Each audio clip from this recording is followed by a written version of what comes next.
What up, what up? It's Acevendo G. Back with another topic, back with another video. So the title of this video is going to be, how will layoffs affect the economy? So admin notes. Thanks again to all the subscribers that subscribe to my channel. I endeavor to keep pushing the videos out to give you leverage to better yourselves. So let's get into it. So how will layoffs affect the economy? So I think I might have to walk over here to the water here and angle myself, because I think it's going to be a lot of wind in this video. And I'm moving around a lot when I come down here to Georgetown. So I'm going to walk over here and probably stay stationary for a little bit. And hopefully the wind doesn't bother this video too much, because I want you guys to hear this and hear this very clearly, because layoffs are still happening right now. This is March of 2025. And this is going to relate also to, money, how you're going to make money in this period of America. But I mean, layoffs are still coming, y'all. They still have a lot more employees of the IRS that they're going to lay off. Some reports say there's going to be about half of the IRS is going to be laid off, which, I'm not exactly sure how that's going to affect tax season right now. That's currently going on right now.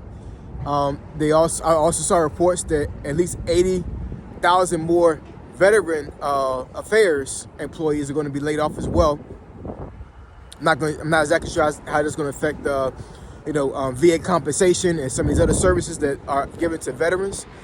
But I have to kind of trust to a certain degree that the government is not is not ignorant to the fact that, like, if you lay off too many people, stuff starts to fall off. You know what I'm saying? Stuff starts to, become very convoluted, and stuff starts to, just not work anymore, right?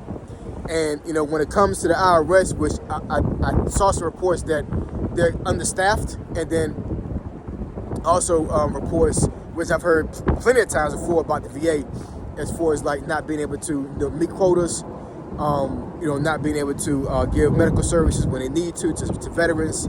VA compensation has been a freaking nightmare for years now. As far as veterans trying to process claims, and it takes like 2-3 years for stuff to go through, like it's crazy. I'm one of them, right? But thank goodness I was able to navigate that process the best way I could, and I was able to reach my results, right? So I'm very blessed on that. But I definitely have seen a lot of veterans that have been has been affected by the long wait times, and a lot of times veterans give up. So with 80K being laid off right now, like, that's kind of scary, yo. It really is, because a lot of veterans at this point right now, I know, are probably scrambling to get claims in, because VA compensation can be the difference between somebody living in a house and somebody that's being homeless, right? So it's crazy right now.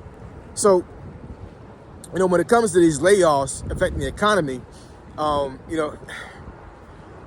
so like I said before in another video, like, it's a small subset of folks that are being laid off right now.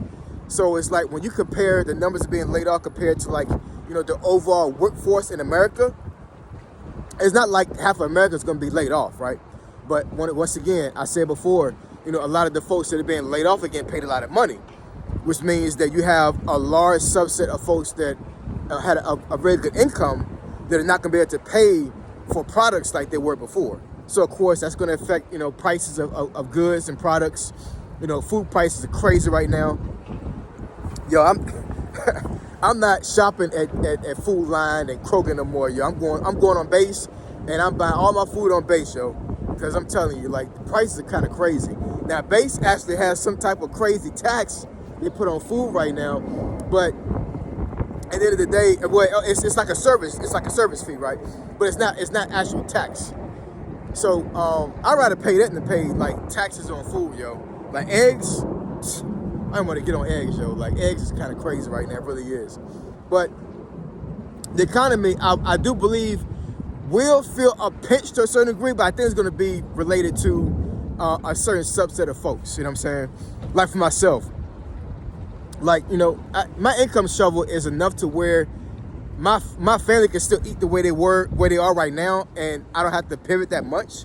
But at the end of the day, You know, I come from nothing. I come from the poor, yo. I come from the rough. So my mentality is, I don't care how much money I make. If stuff it becomes too expensive, I'm not buying it. You know what I'm saying? Like, I'm not one of those folks that, like, you know, I don't come from old money. I come from new money. And I know new money a lot of times want to spend money. I'm not that type of person, yo. You know what I'm saying? Like, if stuff get like really, really bad, like I'm gonna talk to my wife, and we're gonna be doing some changes. You know what I'm saying? Because I don't want, you know, inflation to get to the point where like it's changing how I spend money. That should never happen, right? We want to keep money. You know, it's one thing to be able to make a lot of money, but however much money you make in life does not matter. It's how much money you can keep and how much money you can invest. That's what matters. It really does.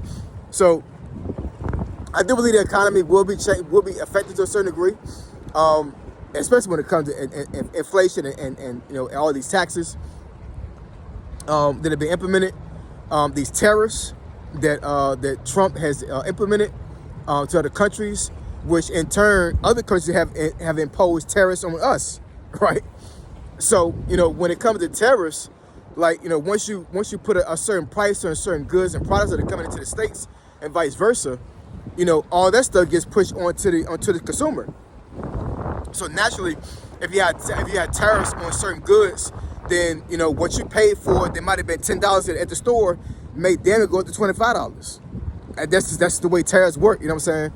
And you know, jobs are kind of hard to come by when it comes to like you know, how much they're going to pay, you know, good paying jobs, right? Because I even talked to my wife one time. We was walking downtown one time here, well, not here in DC, but, you know, back home where we're from. And, you know, this is during the time my oldest son was looking for a job, and we was like, yo, every other store down here is hiring, right? But I had to tell my wife, you know what I'm saying, like, yeah, he can work here, you know what I'm saying, with him being the age he is, you know what I'm saying, he's living at home, it's not a big deal. He's not paying significant bills. But your average person, you know, is not going to take these jobs because I can't pay rent with this job. You know what I'm saying? Like, you got a lot of folks now that got to get like 2 or 3 different jobs. You know what I'm saying? To pay rent, to pay mortgage, to pay a car note. And, yo, I'm just extremely blessed to have multiple streams of income to include my actual salary job, that I'm able to I'm actually getting paid what somebody that has three jobs are getting paid. But that comes from experience. That comes from the kind of work I make. That comes from my businesses, my residual income, all of that. You know what I'm saying? And your average young person doesn't have that option, right? So the economy is definitely going to take a hit, yo. It really is. But, you know, only thing I can say is when it comes to this is like, you know, do the best you can when it comes to saving money. You know, if you got to get a second job, get a second job. Like, I'm telling you, yo, you got to do what you got to do. You got to do what you got to do. And, you know, creating a business is one of the best ways to navigate through this thing. It really is, man. I'm telling you. You got to work for yourself. At the very least, if you got a normal 9-to-5 job, do a side hustle. You know, get out there and get money. Because, you know, we have to put ourselves in a position to where the economy doesn't affect our way of living.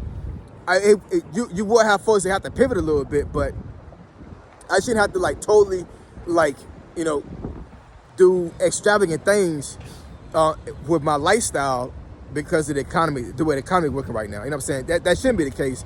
But I know for a lot of folks, that's not reality for them. A lot of folks are going back home to their parents. You know, a lot of folks are actually moving in with folks to get a roommate to help with expenses. So yeah, I mean, these layoffs are kind of crazy, yo. You know what I'm saying? And I'm gonna get into some more analytics when it comes to these things. You know, folks are really being concerned about this. I've had a couple of videos talk about layoffs and firings that are going on right now, and it will get better. I promise you it will. It will get better. I'm in Georgetown right now, right? You got a lot of folks that are around here right now in Georgetown. They're not affected by this. You know what I'm saying? Because of the income shuffle. And I'm telling you right now, one of the main reasons why a lot of folks around here are not affected is because they got personal businesses. I promise you. That's the way it works. America is a capitalistic society. Our folks that may not want to admit to that. They may not want to agree with that, but that's really what it is. The person that makes the money on their own is the one that prospers in America, not 9-to-5s. I'm telling you. But anyway, drop some comments in the comment section below. Let me know what y'all think. You know, we gotta grind, yo. We gotta grind. And the best way to grind when it comes to getting residual income is through YouTube. So get on YouTube, y'all. So anyways, you want to discuss the topic or subject, then the benefits to your channel, email at acog757@gmail.com. My email address is description below. Say SOG, signing out. I'm gone.